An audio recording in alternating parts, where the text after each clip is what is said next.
Today we are doing a serious examination of the source materials, detailing the killing of Brian Thompson.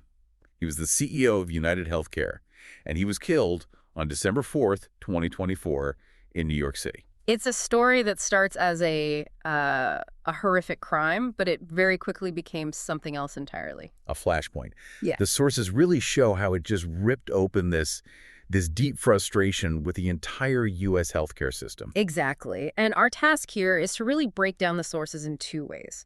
First, we need to get the facts straight. The timeline of the event, the forensic details, the alleged motive of the accused, Luigi Mangione. All the concrete details of the crime. Right. But the second part is maybe more complicated. It's understanding the extraordinary national conversation that exploded right after. We have to look at this through, a few different lenses. There's the criminal side, the corporate side, and then this huge sociological piece. Before we get into any of that, I think it's absolutely crucial that we pause. We have to acknowledge the gravity of what happened here. Regardless of the controversies around the company he ran, Brian Thompson's life was taken. It was a targeted, violent act, and that's a tragedy. And we have to hold on to that as we look at the very complex and often disturbing reactions that followed. That's the essential starting point. Because to understand the public reaction, you first have to understand the sheer scale of the company Thompson was in charge of. And why it generated so much anger. Precisely. The sources give us a very clear framework for that. So let's start there with the corporate reality.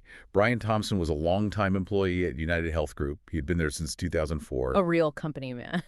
But his role as CEO of the insurance arm, UnitedHealthcare, that was relatively new. It started in April 2021, and it ended on the day he was killed. And when we talk about UnitedHealthcare, you have to understand this isn't just a big company. It's really the largest health insurer in the United States. The scale is immense. It's staggering. They provide coverage for 49 million Americans. Think about that.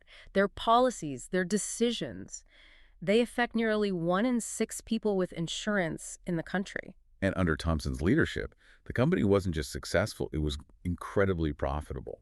The sources show profits just skyrocketing. Right, from $12 billion in 2021 up to $16 billion in 2023. And his own compensation reflected that success.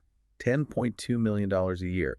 These numbers are important because they quantify the amount of money being pulled out of the healthcare system. That's it, exactly. Those profits are the context for everything that happens next. You have these massive record-breaking numbers being announced, but at the very same time, the company is facing this intense, growing criticism for how it operates. Specifically for denying claims. For denying claims and for something called prior authorization. Let's focus on that term because it's so central to the anger we see in the source materials. For anyone who hasn't had to deal with it, what is prior authorization? It's a system where your doctor decides you need a treatment, an MRI, a specific drug, a procedure.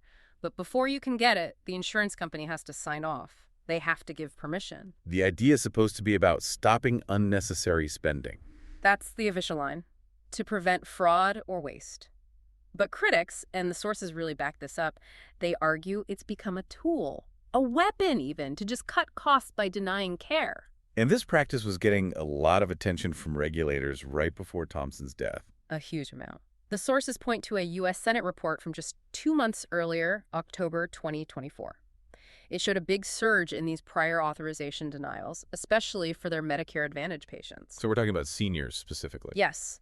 And when you have the U.S. Senate and, investigative outlets like ProPublica digging into this, it's not just a few unhappy customers anymore. It signals a systemic problem. The reporting suggested they were using algorithms to do it. Basically, yes. Using proprietary tools to automatically deny huge batches of claims, prioritizing the bottom line over what doctors are recommending. One of the sources from Fortune was very clear that these investigations were already leaving a significant stain on Thompson's leadership. And it wasn't just about patient care. The company was also dealing with internal issues. There was a lawsuit in May of 2024 alleging fraud and insider trading against Thompson and other top executives. Right. The core of that lawsuit was an accusation that the executives, Thompson included, knew about a Department of Justice antitrust investigation but didn't disclose it to shareholders. And in the meantime, they allegedly sold off large amounts of their personal stock before the news went public. So it creates this picture, of an institution that was already under intense pressure, both legally and in the court of public opinion. And tragically, it seems that pressure was becoming personal. The sources confirmed that his family knew he was getting threats. His widow reported that, yes. He'd been receiving threats, and they were specifically about a lack of insurance coverage. So the anger was already being directed at him, personally. It was, which is a crucial detail. It shows that the line between corporate policy and personal danger had already been crossed, at least in the digital world. The killer just brought it into the physical one. Okay, so let's transition to the timeline of the crime itself. Thompson was in New York for an investors meeting. The morning of December 4th, he leaves his hotel, the Marriott, at 6:40 a.m. He's walking toward the New York Hilton Midtown, where the meeting was. A short walk. And the sources confirmed this was not a random act. This was an ambush. Absolutely. Highly calculated. The assailant was waiting across the street, just stationary, for several minutes. Watching, waiting for the right moment. Then at 6:44 a.m., the attack happens. The shooter crosses the street, stands about 20 feet away. A very deliberate distance, not up close, and fires 3 times. Thompson was hit in the back and his right calf. He was rushed to the hospital, but he was pronounced dead at Mount Sinai West at 7:12 a.m. The autopsy later confirmed it was the gunshot wound to his back that was fatal. It all happened very, very quickly. Now, what immediately made this investigation different was the weapon. The forces describe it as a suppressed 9mm pistol, a ghost gun. Can you explain what that means technically? This is where you see this strange mix of old ideology and very new untraceable technology. The weapon was a partially 3D printed Glock 19 clone. So not a standard factory-made gun. Not at all. The key parts that make it a ghost gun are the 3D printed lower receiver and, critically, the 3D printed suppressor or silencer. And the lower receiver is the piece that usually has the serial number, right? Exactly. That's the legally controlled part of a firearm. By 3D printing it, the weapon becomes completely unserialized. There's no manufacturer, no record of sale. It's built from plans you can find online. Which suggests the killer had a certain technical skill set. A very specific skill set and, an ideological reason to want an untraceable weapon. There was also a really key detail from the CCTV footage of the shooting itself. There was. It showed the shooter manually cycling the slide of the gun after each shot. What does that indicate? It strongly suggests the gun was malfunctioning, that the semi-automatic action wasn't working properly, which is common with these improvised 3D printed parts. They just don't always hold up. But he kept firing. He did. And police noted that despite the malfunction, the shooter appeared proficient, like he knew how to clear the jam and keep going. That suggests practice. And this brings us to what is maybe the most potent piece of evidence from the scene, the ammunition. The inscriptions on the bullet casings? Yes. The police found 3 cartridge cases and some unfired rounds, and they had words written on them. Delay, deny, and depose. Depose was found on a casing that was fired. Delay was on a round that was ejected when the gun jammed. The connection to the insurance industry there is impossible to miss. It's a direct reference. Delay, deny, defend. It's the phrase critics have used for years to describe the tactics insurers allegedly use to avoid paying claims. But he changed the last word. He changed defend to depose. The message shifted from just a critique of the policy to the stated goal of the attack, to remove a leader. It was a personalized indictment etched right onto the bullets. The sources also really stressed the level of planning that went into the suspect's movements. He arrived in New York 10 days early. November 24th. And he stayed at a hostel, paid in cash, used a fake New Jersey ID. The authorities described him as extremely camera savvy. Meaning he knew how to avoid surveillance. Knew where the cameras were, how to move without being clearly identified. He cased the hotel days before the attack, confirming Thompson's schedule. His escape was just as calculated. He fled on an e-bike heading into Central Park. Right, and in the park, near the carousel, he dropped a backpack. And this is where we see another symbolic gesture. The backpack had a jacket in it and Monopoly money. The Monopoly money is so deliberate. It's this explicit, almost theatrical reference to corporate greed, to wealth, to the idea that this is all a game. A protest against the financial system. Absolutely. After dropping the bag, he just continued his escape. Took a taxi uptown to the bus station and got out of the city before a major alert was even fully circulating. The manhunt that followed, with a $60,000 reward, shows how seriously they took this. They were looking for someone with technical skill, ideological motive, and a lot of preparation. And that manhunt ended just 5 days later. The accused, Luigi Mangione, 26 years old, was arrested. On December 9th in Altoona, Pennsylvania, he was at a McDonald's, and an employee recognized him from the photos that were everywhere. His background, as the sources lay it out, was surprising to many. A graduate of the University of Pennsylvania. An Ivy League education. No criminal record. His family had actually reported him missing just a few weeks earlier. It didn't fit the typical profile. But the evidence they found when they arrested him was, well, it was overwhelming. It was a direct match. He had the alleged murder weapon, the same 3D printed gun and suppressor. He had multiple fake IDs. And, most importantly, he had a handwritten document. And his fingerprints matched prints found at the scene in New York. Yes.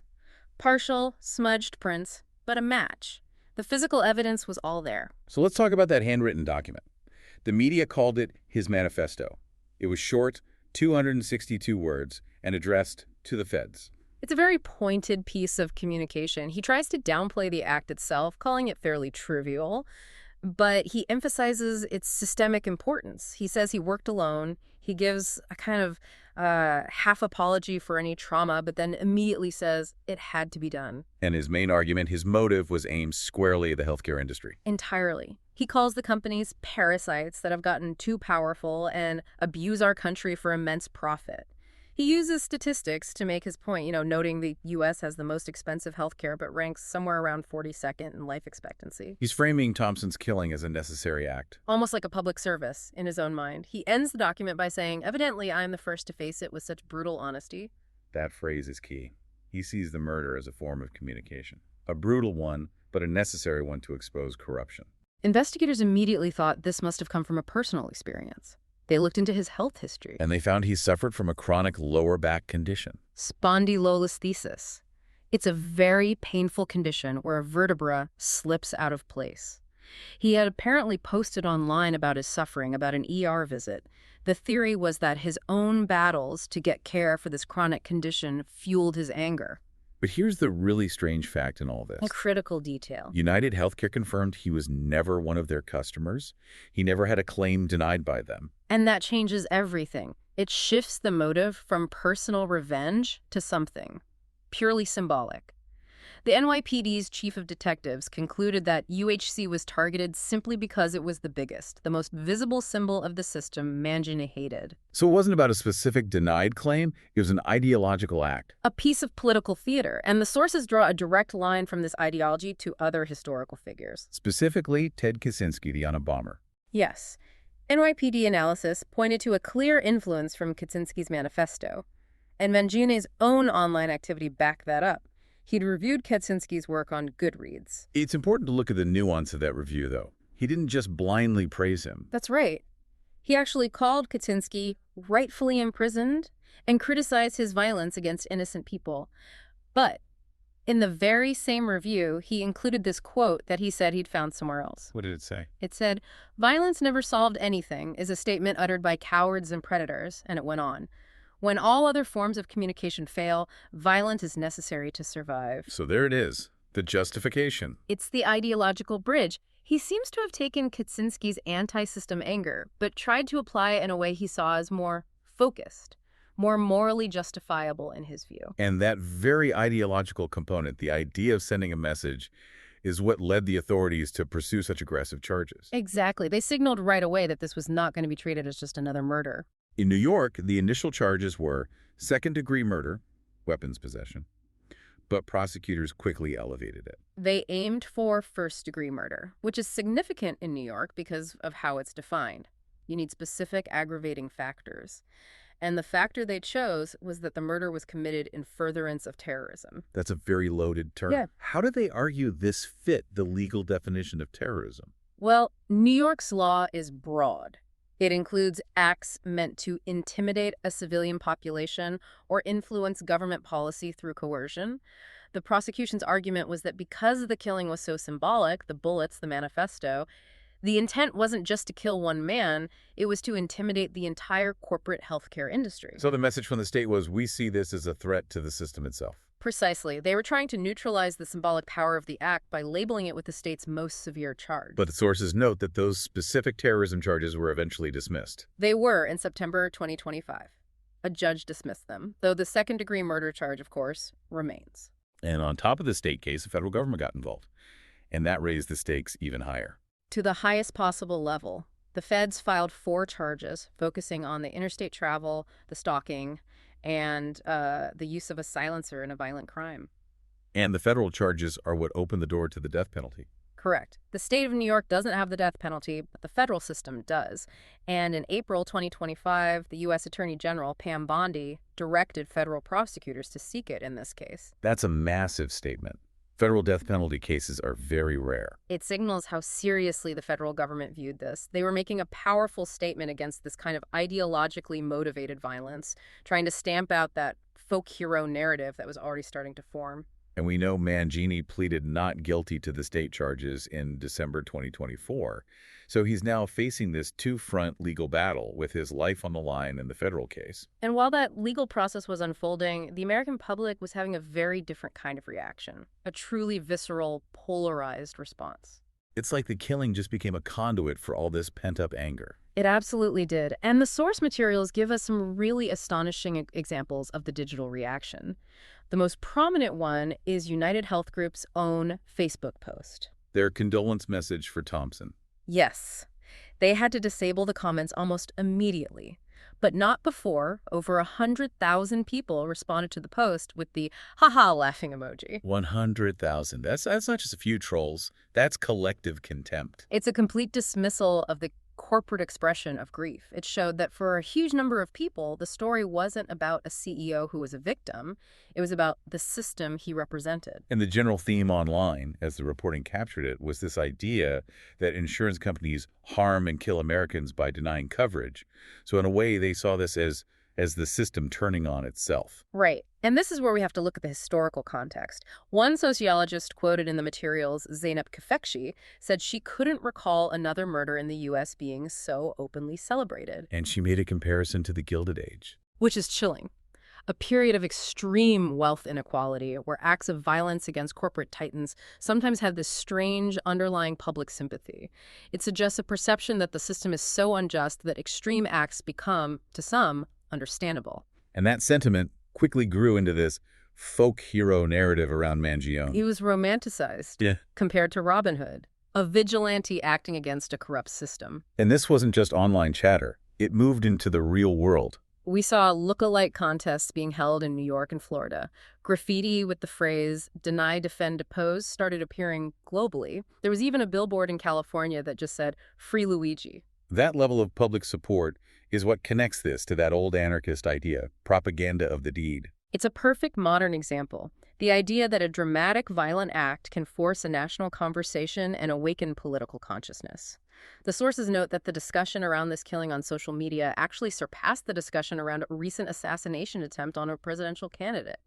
The deed worked. It captured the public's attention. And the support went beyond just words. It became financial. A very powerful indicator. Mainstream sites like GoFundMe took down fundraisers for his legal defense, but one on GiveSendGo stayed active. And it raised a lot of money. Over $1.3 million by late October 2025. And the donors were very open about why they were giving. They cited frustration with the healthcare system and anger that the government was seeking the death penalty.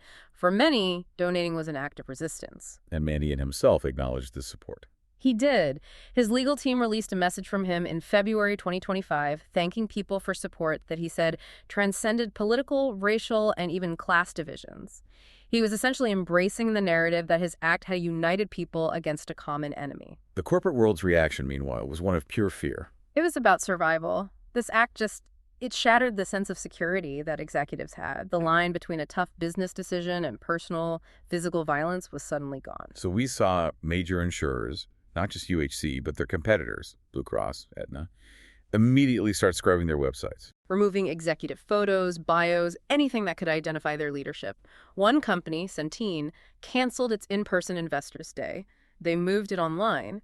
The risk of another attack was suddenly a real, calculated business concern. And the security industry saw a massive boom. A huge surge in calls for executive protection. The sources have these startling details, like 40 UHC executives hiring bodyguards. One senior executive even dyed her hair to avoid being recognized. That's real, palpable fear. And for UnitedHealth Group itself, this led to massive instability. Months of turmoil. The stock price dropped significantly from over $600 a share down to almost $300.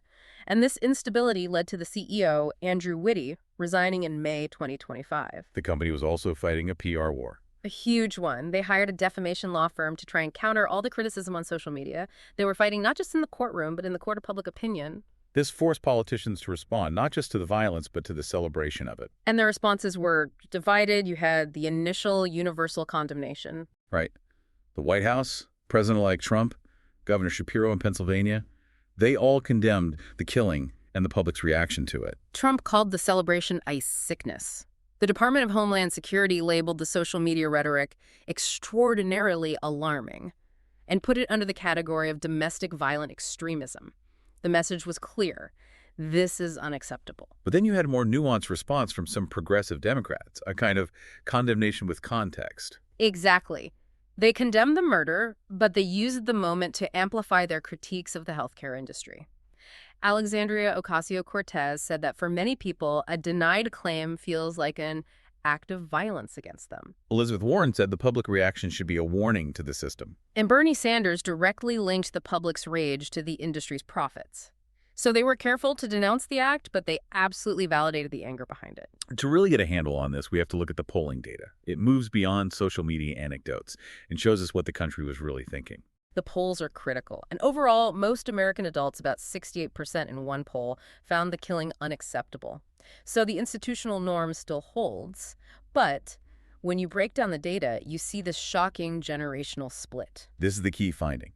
The Emerson poll found that 41% of young voters, 18 to 29 years old, found the killing acceptable or somewhat acceptable. 41%. It's a staggering number, nearly half of the youngest voting demographic. And another poll of college students found that 45% sympathized more with the suspect, Mangione, than with the victim, Thompson. Why? Why that specific group? Well, the analysis suggests this generation is just uniquely burdened. They're facing huge student debt, impossible housing costs, a tough job market. They may see the massive profits of a company like UHC not just as unfair, but as a direct threat to their own future. Their sympathy seems to signal this profound distrust in the system's ability to fix itself. And there was one last poll from NORC that added a final layer of nuance to the question of blame. This one is so important. While most people still blame the killer, huge majorities also held the system responsible. 69% said the industry's denial of coverage was responsible for Thompson's death. 67% blamed the profits. So for most Americans, it wasn't one or the other. Exactly. They saw it as a tragedy, yes, but a tragedy that grew out of a systemic failure, a failure that let corporate greed grow until it exploded. So when we look at all the source material, we're really seeing two narratives running at the same time. On one hand, you have very specific crime. It was meticulously planned, ideologically motivated, and used this advanced, untraceable weapon. That's the criminal act. But on the other side, you have the national reaction, this massive eruption of anger at the U.S. healthcare system. The killing became a symbol, linking one man's violent act to a huge collective feeling of dissatisfaction. It's a truly modern case where you have these high-tech 3D printed methods meeting one of the oldest forms of political critique-targeted violence. And we saw how the institutions reacted by trying to protect themselves. More security for executives, PR firms to control the story, and the legal system pursuing the harshest possible punishment to condemn the act itself. But the public response, which we see in the crowdfunding, and especially in that polling data from young people, it focused almost entirely on the systemic problems the crime dragged into the light. Which leaves us with a final, lingering question. Given that the public reaction so strongly validated the critique behind the crime, what lasting effect will this event and the documented sympathy for the accused among young Americans have on the political will for real, fundamental change in the American healthcare industry? Thanks for listening.